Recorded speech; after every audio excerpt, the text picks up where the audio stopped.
The trilling didn't just fill the air, it felt like it was filling my lungs, vibrating the very enamel of my teeth.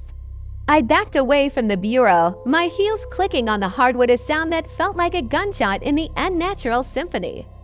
Then the melody stopped.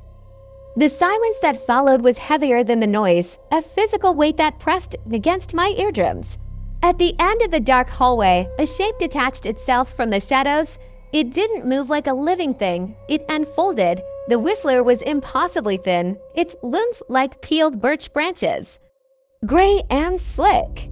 It had to hunch to fit under my 8-foot ceilings, its neck snapping at a sickening angle so its face could remain level. There were no eyes, no nose, just those vertical ribbed slits running from where a forehead should be down to its collarbone. They were pulsing, opening and closing like the gills of a fish gasping for air. It didn't attack. It tilted its head, mimicking my own terrified posture. Then, the slits on its chest began to flutter. A sound came out, not a whistle this time, but a perfect, crystalline recreation of my own voice from earlier that day. 300 years of grime. Included for free, it said. The auctioneer's joke, played back with terrifying precision, but layered with a haunting, harmonic resonance that made the words sound like a hymn. It was harvesting my memories of the afternoon, turning my own experiences into its music. I looked down at the bone whistle still gripped in my white-knuckled hand. The parchment said it was the only thing they feared, the tuning fork. The creature took a step forward, its elongated fingers scraping against the wallpaper.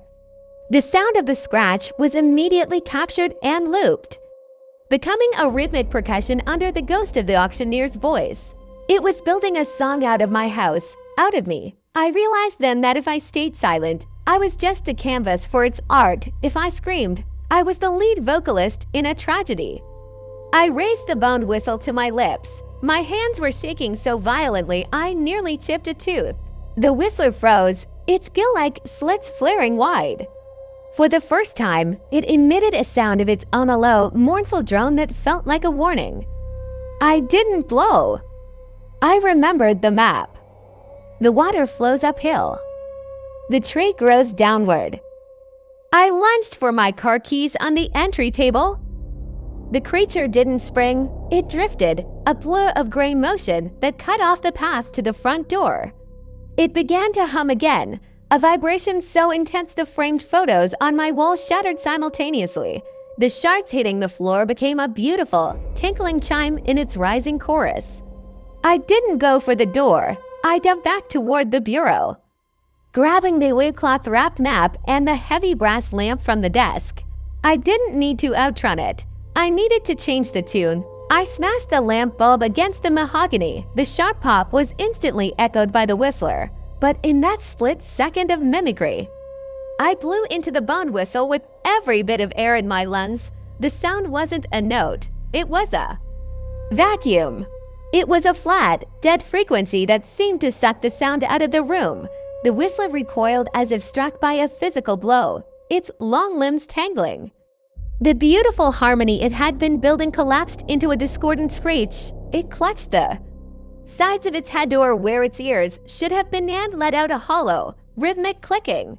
I didn't wait to see if it recovered. I scrambled through the kitchen and out the back mudroom, the bone whistle still vibrating against my lips like an angry wasp. The woods behind my house felt different now. The crickets were still silent, but as I sprinted toward the creek, I could hear a new sound rising from the earth. Not a whistle. A deep, subterranean thrum. The downward tree wasn't far, and now I had the whistler's own song stuck in my head, pulling me toward the roots.